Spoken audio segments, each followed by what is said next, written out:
तव्हां पाण खे केतिरो सुञाणो था अॻिते वधण ऐं कामयाबी माणण लाइ अव्हांखे पंहिंजे ज़ात बाबति ॼाणण ऐं सिखण जी ज़रूरत पवंदी आहे ऐं पोइ असांजा ख़दशा ख़तम थी वेंदा आहिनि। अव्हांखे सम्झणु घुर्जे त कहिड़ी शइ अव्हांखे पुरजोश करे थी ऐं अव्हां उन्हनि हालतुनि ते गौर करियो जॾहिं अव्हां पंहिंजो पाण खे पुरजोश ऐं सरगर्म महसूस कंदा आहियो। के ॻाल्हियूं अहिड़ियूं हूंदियूं आहिनि जेकी अव्हांजे कमनि में रंडक विझंदियूं आहिनि ऐं जॾहिं अव्हां ॿियनि खां अॻु इहे शयूं मुकमिल करे वठंदव त अव्हांखे सभु कम मुकमिल करण में सवलाई थींदी।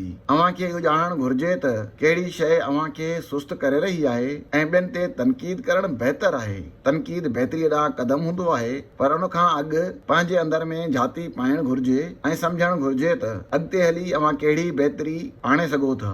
इहो ॼाणियो त अव्हां पंहिंजी परेशानीअ खे कीअं मुंहुं ॾींदा आहियो। छा परेशानीअ जे ख़ात्मे लाइ कमु कंदा आहियो या उनखे जीअं जो तीअं छॾे ॾींदा आहियो। अव्हांजी कमज़ोरी कहिड़ी आहे, पंहिंजी कमज़ोरियुनि खे ज़हन में आणे अव्हां बहितर बणिजी सघो था। अव्हां अहिड़ी कहिड़ी शइ में बहितर आहियो ऐं अव्हां में कहिड़ी सलाहियत उभरी सघे थी। इहो ॼाणे अव्हां पंहिंजी सलाहियत खे मञाए सघो था। पंहिंजे तबी हालतुनि खे बि नोट करणु घुर्जे त अव्हांखे कहिड़े वक़्तु कहिड़े इलाज जी ज़रूरत पइजी सघे थी।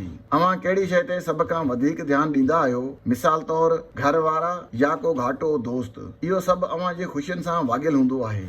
हमेशा मोहबत जे बदिले में मोहबत ॾियणु घुर्जे ऐं अव्हांखे ॿिन्ही हालतुनि खे ॼाणणु घुर्जे त अव्हां सां केरु मोहबत करे थो ऐं अव्हांखे कंहिंखे मोहबत ॾियण जी ज़रूरत आहे। वेठे वेठे अव्हांजो ज़हन कंहिं ॻाल्हि खे वरजाईंदो आहे त उनखे दुरुस्त करण जी ज़रूरत हूंदी आहे। मुख़्तलिफ़ माण्हुनि सां अव्हांखे मुख़्तलिफ़ तरीक़नि सां पेश अचणो पवंदो आहे।